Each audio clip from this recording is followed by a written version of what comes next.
In this video, we're going to talk about arithmetic series, meaning we're going to add those terms involved in arithmetic sequence. No?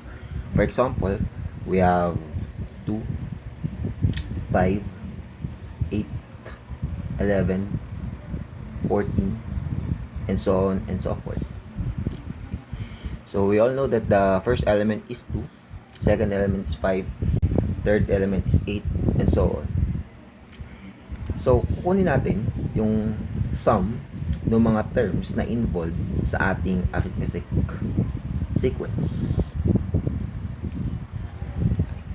Ngayon, kung gagamitan natin ito ng mano-mano, makakakuha tayo ng 14 plus 11, 25, plus 8, 33, plus 5, 38, plus 2, 40.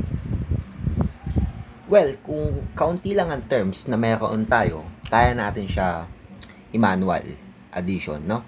But what if sobrang laki ng terms na involved sa ating arithmetic sequence? Mahihirapan tayo kuhain yung sum nito kung manual. Now, kaya meron tayong arithmetic series para makuha natin yung sum ng mabilisan. Meron bang formula para doon? Well, let us check. An arithmetic series can be represented in two ways. The first way is just we're going to start with the first term, a sub 1, and successively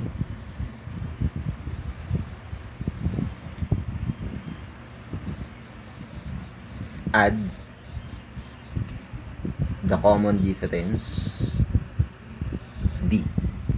Okay, that is, we have s sub n, okay, equal the first term, start tayo dito, plus the second term, which is a sub 1 plus d, plus the third term, which is a sub 1 plus 2d,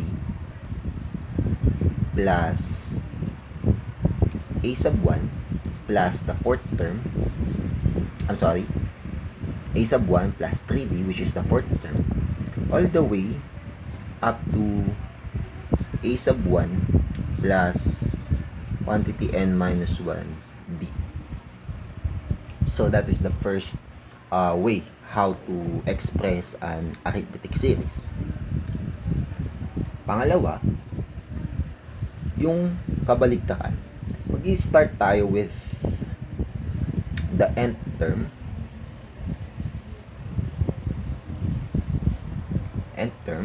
and which is a sub n, and successively deduct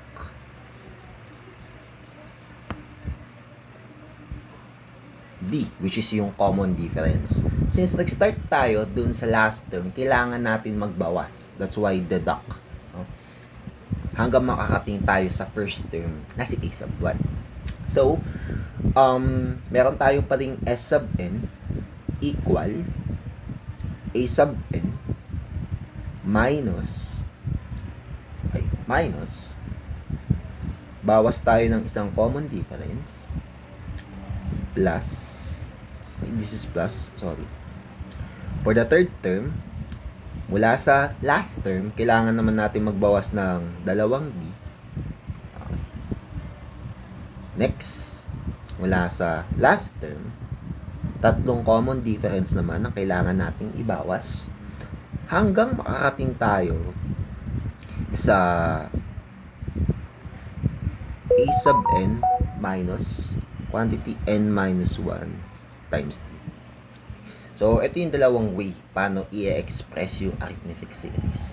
At itong dalawang to ay importante in order for us to derive the general formula for arithmetic series. Now, using these two, okay, adding this 2 equations. Okay. Term by term.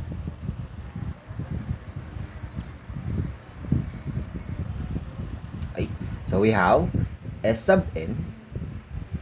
So S sub n, i-add natin sa S sub n, we will obtain 2S sub n. Okay. That is equal to A sub 1 plus A sub n. Okay. We have A sub 1 plus A sub n. Next, A sub 1 plus D plus A sub n minus D. Kung mapapansin natin, positive D, in-add sa negative D, it will be cancelled. So, matitira lang is A sub 1 plus A sub n. Para sa third term, A sub 1 plus 2D plus A sub n minus 2D. 2D plus negative 2D also cancel. Still, A sub 1 and A sub n ang matitira. Kaya, meron ka pa ding term na A sub 1 plus A sub n. A sub 1 plus 3D plus A sub n minus 3D is also equal to A sub 1 plus A sub n. At gagawin natin to until we reach the last term, A sub 1 plus n minus 1 times D plus A sub n minus quantity n minus 1 times D. So, cancel to. Cancel to. Still, ang makukuha pa rin natin ay A sub 1 plus A sub n. Now, observe that adding A sub 1 plus A sub n occurred n times.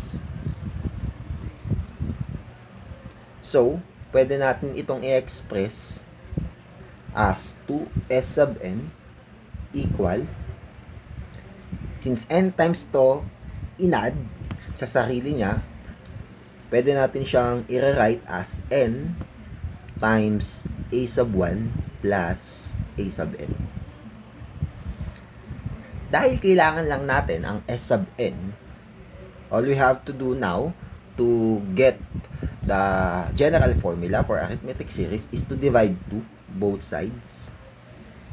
Divide both sides so that this part will cancel. Okay. So, meron tayo ngayong S sub n equal n over 2 times A sub 1 plus A sub n, or n times A sub 1 plus A sub n all over 2. Okay? Notice, A sub n, by our general formula for arithmetic sequence, A sub n is equal to A sub 1 plus quantity n minus 1 times D. Okay. Pwede natin siyang ipalit sa part na ito. Okay. Yan. Pwede natin siyang ipalit dyan. No? So, pag ginawa natin yun, magkakaroon tayo ng S sub n equal n over 2. Bigyan natin ng bracket. Then, A sub 1 plus, we all know that A sub n is equal to A sub 1 plus quantity n minus 1 times D. So, palit lang natin. We have A sub 1 plus n minus 1 times D.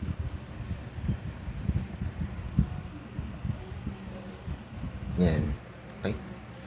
A sub 1 plus A sub 1 magkaparehas. Combine like terms.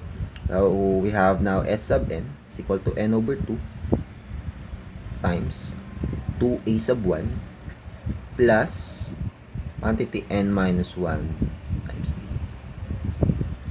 Now, we have the general formula for arithmetic series. So, ilang natin tong color. Ayan, color green. Ayan.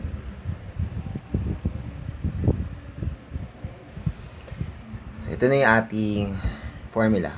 S sub n is equals to n over 2 times 2a sub 1 plus quantity of n minus 1 times t. There you have it. Okay, for the first example, find the sum of the first 300 counting numbers. So, kung gagawin natin magmano-mano ng pag-a-add, may hirapan tayo. Kaya naman, kaya lang mahirapan at it takes time, takes an effort, no? Para makuha natin. So, gagamit tayo ng Arithmetic Series formula para makuha natin siya ng mabilisan. Okay. So, the first 300 counting numbers, 1, 2, 3, 4, and so on and so forth until we reach 300. Kaya lang, hindi natin siya ililista separated by commas. Since kailangan natin mag-add, kaya gagawin natin itong plus, plus, plus, plus. Okay. Observe that this is also an arithmetic sequence. No? Of course, hindi mo pwedeng i-apply ang arithmetic series kung hindi naman siya arithmetic sequence. The first element we have here, we have a sub 1. The common difference is 1. Okay. Now, to construct the official solution by arithmetic series, we have a sub n, s sub n equal n over 2 times the quantity of 2a sub 1 plus n minus 1 times t. Okay. Substitute lang natin yung mga given. Since n is 300, we have 300 terms, mapapalitan ito ng 300 yung subscript natin. So, we have s sub 300 equal 300 divided by 2. Okay? Times 2. A sub 1 is 1. So, palitan lang natin ng 1. Plus, okay, plus, meron tayong 300 minus 1. Right? This is 300 minus 1. Times d. D is the common difference, which is 1. So, palitan lang natin ng 1. Then, let us try to simplify. S sub 300 now is equal to 300 divided by 2 is 150. Okay. Then, 2 times 1 is 2. Plus, 300 minus 1 is 299. Okay. Times 1 is 299. Okay. Then, we have S sub 300 equals 150 times 2 plus 299 is 301. Now, get its product. We have S sub 300 now is equal to 45,150. And ito na yung ating magiging final answer. Okay. So, yan pala yung sum ng first 300 counting numbers. Nakuha natin siya immediately nang hindi tayo nagpapakahirap. Ganun ka-importante yung arithmetic series. Now, punta naman tayo sa ating another example. Dito meron tayong 4 na kailangan sagutan.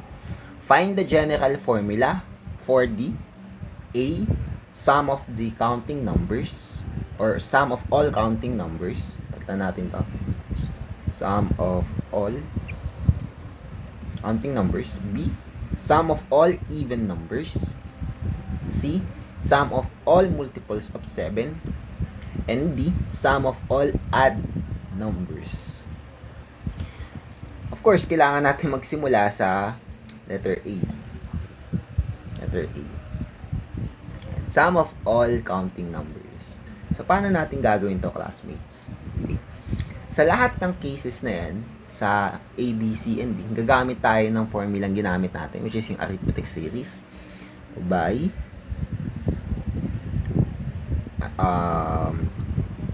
mamaya na siguro.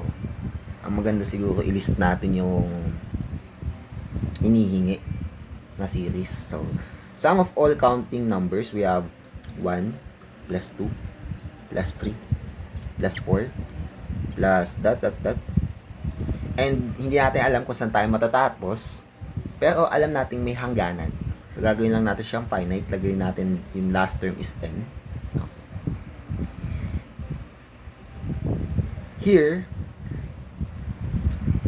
a sub 1 is equal to 1. Then, common difference is equal to 1. Okay. By arithmetic series formula, we have S sub n equal a sub 1 plus n over 2 times, or the quantity of 2a sub 1 plus n minus 1 times 2. Okay. So, let us substitute the given. First term, a sub 1. We have n over 2. 2 times 1 plus n minus 1. This is equal to 1. So, palitan lang natin ito ng 1. Okay. Now, let us try to simplify this one. S sub n is equal now to n over 2. 2 times 1 is 2. Plus n minus 1 times 1. So, n times 1 is n. Negative 1 times 1 is negative 1. Okay, so, or palitan na natin ito ng parenthesis. Okay. Now, simplify pa natin. We have n over 2. 2 plus n minus 1, pwede siyang ma-reduce as n plus 1. Okay. So, ito na yung ating formula. Natin siyang green.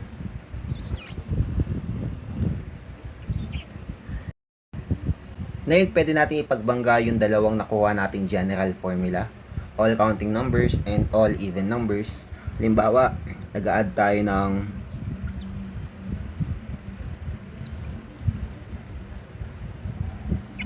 first 5 terms ng counting numbers, then first 5 terms ng even numbers sa kabilang side. Halimbawa, ang kinuha natin ay 2 plus 4 plus 6 plus 8 plus 10. Okay? Then, kung imamano-mano natin to, sa all even numbers, we have 18 plus 6, we have 24 plus 4, 28 plus 2, 30. So, this is 30. Okay. Then, para naman dun sa all counting numbers, we have 9, 12, 13, 14, 15. Sometimes 15. Okay? Ngayon, gamitin natin yung formula sa bawat category. 5 terms, so definitely n is equal to 5. We have s sub 5 equal 5 times 5 plus 1 all over 2. This is now equal to 5 times 6 all over 2. 5 times 6 is 30 over 2. Therefore, we can say that the sum of first 5 counting numbers is 15. Para naman dun sa first 5 even numbers, gamitin natin yung formula.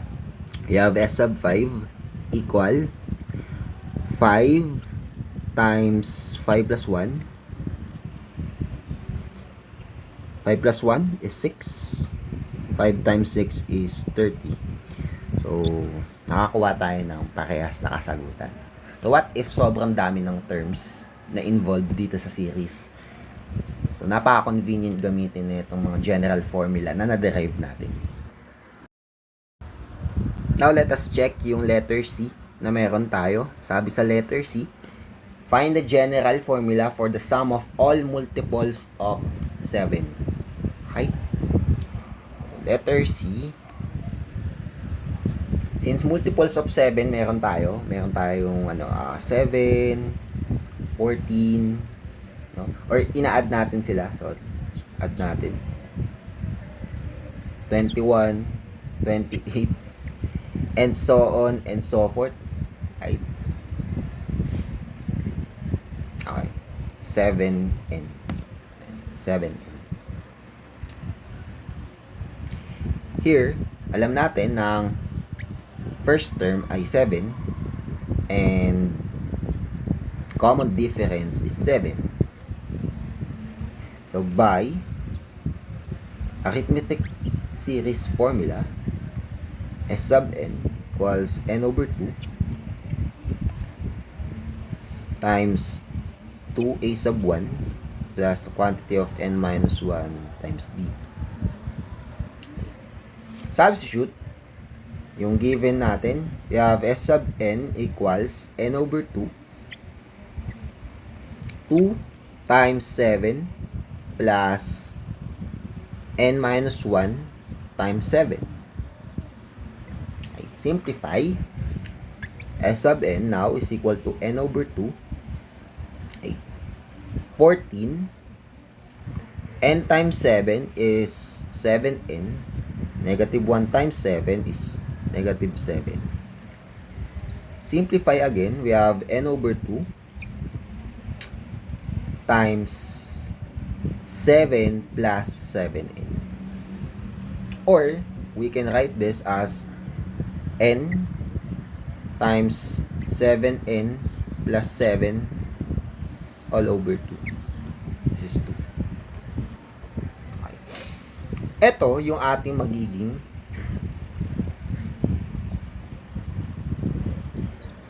general formula for all multiples of 7 pag kinuha natin yung sum. Now, this part is interesting. Sabi natin sa letter C, this is a multiples of 7. Sum of all multiples of 7. As you notice sa ating nabuong general formula, kung multiples of 7, mapapansin nyo meron 7 dito and meron din 7 dito. Okay. Para naman sa multiples of 2 or the sum of all even numbers, okay, mapapansin natin na ito kasing n times quantity n plus 1, nagmula siya dito sa part na to. Okay. So, nag-factor out lang tayo ng 2, kaya naging mas simple siya. Mapapansin natin ito ay 2. Ito ay 2. Multiples of 2. Right? How about sa multiples of 1 or set of all counting numbers? Pwede natin itong sabihin n over 2 times quantity of n plus 1 ay pwede gawing n over 2 or n times quantity 1n plus 1 all over 2. So, they are the same. And as we notice, this is also contains a pattern. Multiples of 1. So, we have 1n plus 1. Then, pwede na yung magkaroon ng generalization na ang sum of all multiples of k